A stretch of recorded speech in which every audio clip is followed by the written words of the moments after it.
Tonight, El Salvador is under state of emergency after a deadly weekend of gang violence. In El Salvador, it's estimated someone is murdered every hour. A place where criminal gangs control entire neighborhoods.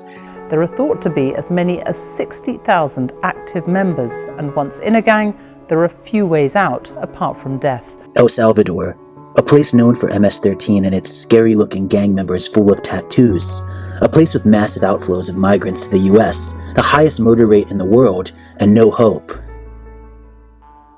And then a new sheriff came to town. A cool Bitcoin hodling 38-year-old with a backwards hat took out both political parties and became president. And it wasn't long after that he went on a public crusade against the gangs and corruption, tweeting about it the entire time. El Salvador went from having the highest murder rate in the world to being one of the safest countries in Latin America in just 7 years. But whenever you strike the hornet's nest tends to strike back. Thousands marched in El Salvador on Sunday to air a range of grievances against President Nayib Bukele. At least some people are worried, angry, and showing it on the streets. First they arrest, then they tweet about it, and then eventually in the future they might investigate these people. Is all of this talk about Bukele's policies just a fugazi, and are the gangs still actually in control? Is Bukele the real deal, or another failed Latin American dictator?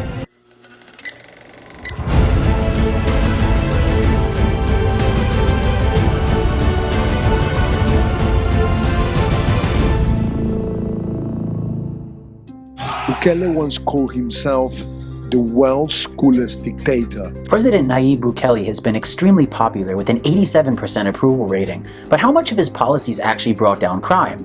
We've got to dive through some numbers. Between 2015 and 2019, El Salvador's murder rate had fallen 65%, and this was before Bukele even took office. When Bukele took office in 2020, the murder rate fell an additional 78% from that 2019 number, which meant that the murder rate was falling at a more drastic rate under Bukele than it did under the previous administration.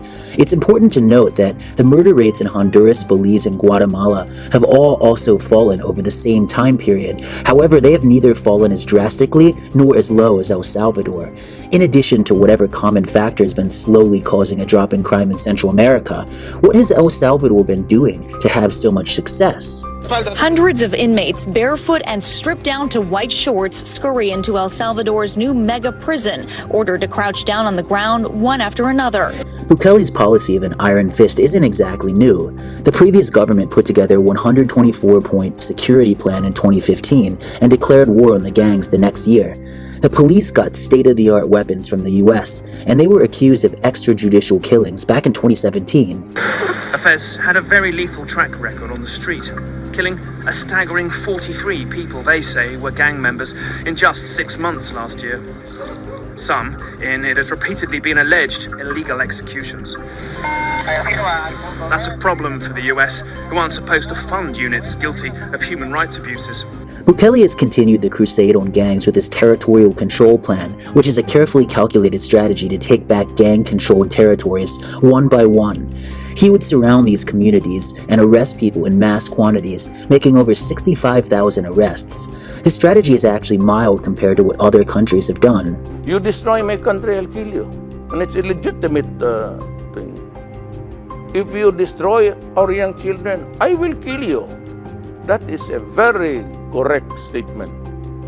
Filipino President Rodrigo Duterte infamously went after drug dealers in his country and was able to bring crime down over 60% with his ruthless tactics. Known for extrajudicial killings, he was more like the Punisher, whereas Bukele is more like Batman, but maybe the Ben Affleck Batman. Bukele's policies might be more akin to Reagan's policy of mass incarceration and Giuliani's policy of stop and frisk, both of which were correlated with a massive drop in violent crime. But those policies have been controversial to say the least, and debatably counterproductive. We have to bring back law and order. Now, whether or not in a place like Chicago you do stop and frisk, which worked very well, Mayor Giuliani is here, it worked very well in New York. Stop and frisk was found to be unconstitutional, and in part because it was ineffective. Thomas Hobbes would have referred to 2015 El Salvador as a state of nature, which could only be fixed by a Leviathan-type figure. But Hobbes was a bit authoritarian for Western philosophy, and we value our civil liberties a lot more than he would have. But at what point do times get so desperate that desperate measures need to be taken? Is there a point where a little bit of authoritarianism is actually helpful? I've seen now what I would have to become to stop men like him. It's estimated that 2% of El Salvador's population is now incarcerated, so to reach those numbers, the government had to lower the standards for evidence needed to arrest someone, meaning that some innocent people have gone to jail along with the guilty ones. While this is authoritarian, many Salvadorans would argue that living under the rule of the gangs was a much worse form of authoritarianism. It's unlikely that Bukele would have such a high approval rating if there weren't noticeable changes in safety. I have neither the time nor the inclination to explain myself to a man who rises and sleeps under the blanket of the very freedom that I provide, and then questions the manner in which I provide it. There's a competing theory that Bukele's actions as president haven't actually helped bring down the crime rate, and instead the crime rate has dropped only as a result of a truce with the gangs. But before jumping into that, it's important to ask, where did these gangs even come from, and how much power do they actually have? Spain has been known as a particularly bad colonizer because they had the sole objective of plundering gold from their colonies. After declaring independence from Spain, El Salvador became an agrarian economy with coffee as its cash crop, and for decades the country was run by 14 families. This lasted until the 1970s, when left-wing guerrillas supported by the Soviet Union rose up against the US-backed right-wing government. This bloody civil war ended in 1992 with a destabilized country, and then it got worse. The federal government has also been cracking down, deporting gang members convicted of crimes. But as ABC's Anderson Cooper reports, the deportations are only exporting the problem. MS-13 actually began on the streets of Los Angeles, and these deported gang members, combined with the post-war instability, created the incarnation of the gang that exists today. On the political front, the country was run by two parties, the right-wing Arena Party and the left-wing FMLN Party, which was made up of former guerrillas from the Civil War. Both of these parties were inefficient and corrupt, and had been caught stealing tons of taxpayer money and trying to negotiate with the gangs.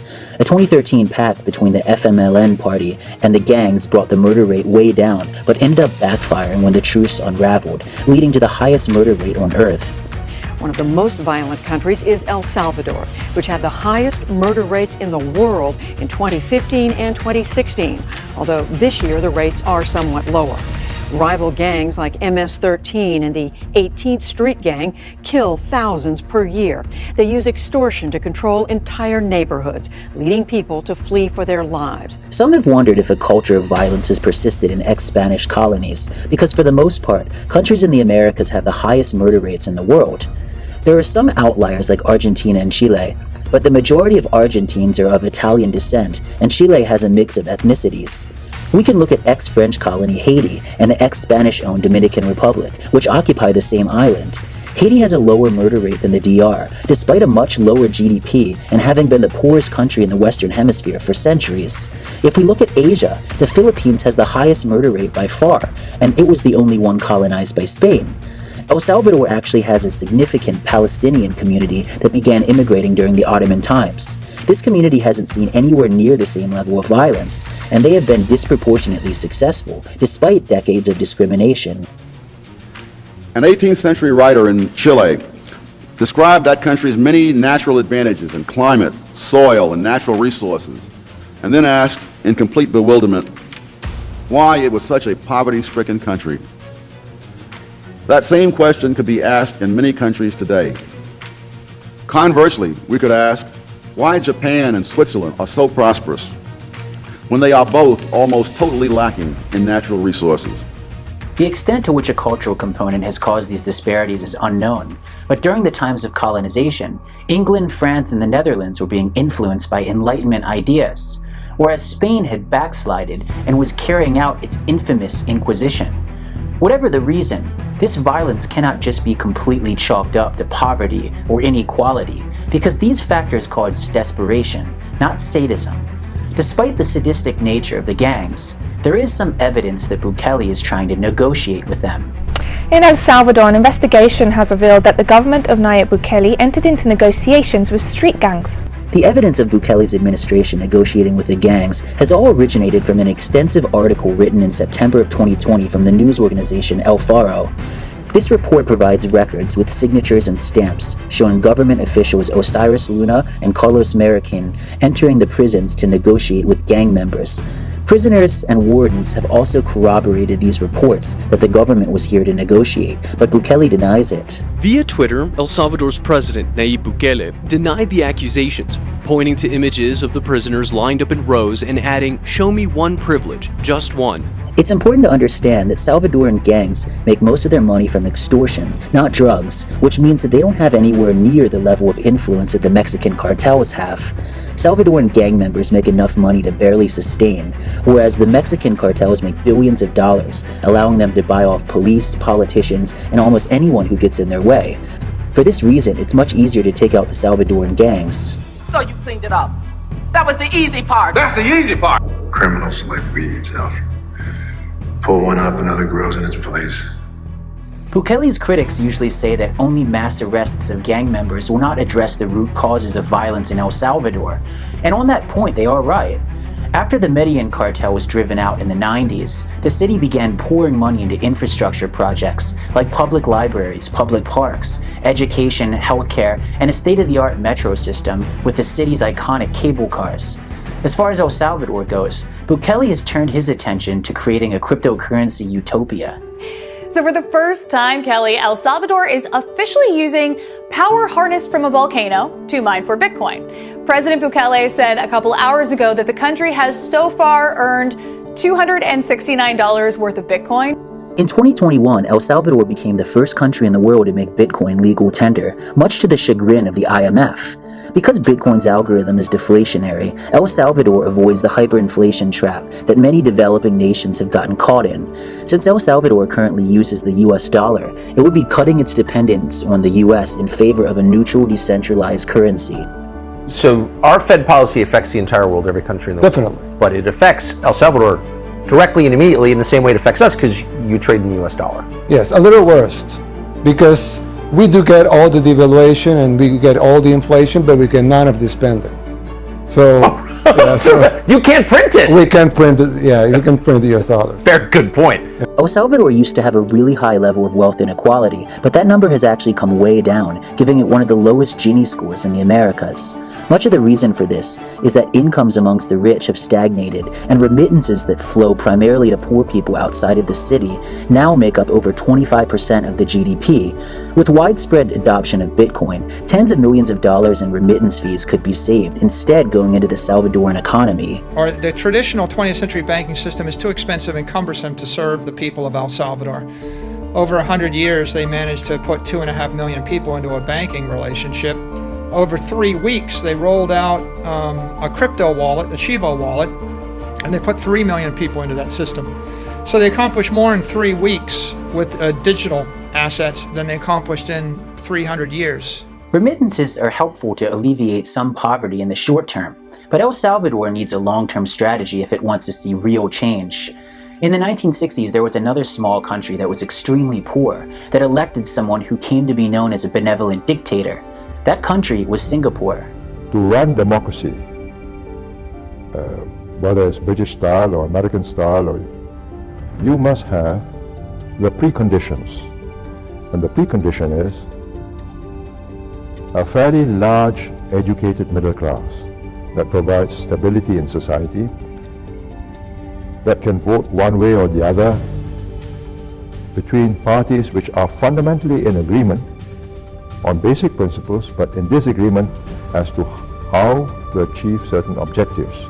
Much like Bukele, Singapore imposed notoriously tough laws, and they imposed fines for lots of benign offenses, like chewing gum, littering, smoking in the wrong place, and feeding birds and monkeys, amongst many other things. You want to know why I pulled you over? Littering. Singapore then weeded out corruption by paying respectable salaries to public servants, including performance-based bonuses. They implemented low taxes, and they created liberal immigration policies. But they also directed lots of state funds into shipbuilding, electronics, and banking. Bukele has also gone on an anti-corruption crusade, but the country still has a bit of work to do to free up their economy. But it appears that he's starting to do this with Bitcoin City. Zero income tax. Zero capital gains tax. Zero property tax. Bitcoin City will be paid for by so-called volcano bonds, which will serve the dual purpose of raising money for El Salvador to finance this project and allowing foreigners to obtain citizenship if they invest 3 or more Bitcoin. Much like Singapore, this will attract lots of expats in addition to tourists. So has Bitcoin actually helped El Salvador? Even though less than 2% of remittances came to El Salvador via Bitcoin last year, that saved $4 million in fees, which is equivalent to the annual salary of 1,100 Salvadorans. So I would say the biggest achievement is that they've managed to rebrand themselves as Bitcoin country, and they've drawn a lot more attention to themselves on the international stage. This is good on a number of reasons because they're attracting more investments in the country. They're attracting a lot more tourism. I believe tourism is up 30%. And basically they are the epicenter of nation-state Bitcoin adoption at this time. So they're doing quite well. Tourism is also up 81% from pre-pandemic numbers, which could be due to Bitcoin and the safety of the country. These numbers are a small percentage of what could come, and even though most Salvadorans are not yet sold on Bitcoin, they could change once they start seeing tangible results. Right? I think the real issue is, could you get in on the ground and help El Salvador develop this in a way that is not only equitable, but that helps to burnish the development of other technologies. I'm particularly interested in the idea of the interplay between renewable energy, for example, and Bitcoin. Contrary to the constant concerns about usage, there's a real good play in thinking of Bitcoin as a way to underwrite the development of renewables. No matter how unsavory it is, taking a hard line against crime has been repeatedly proven to work. But once the streets are cleared, there's a window of opportunity to make actual change and fix the underlying problem. If the opportunity is not seized, the country could end up in worse shape than it was before. So the question is Nayib Bukele a savior or a quasi-dictator? Well, he may be both, and that might not be such a bad thing.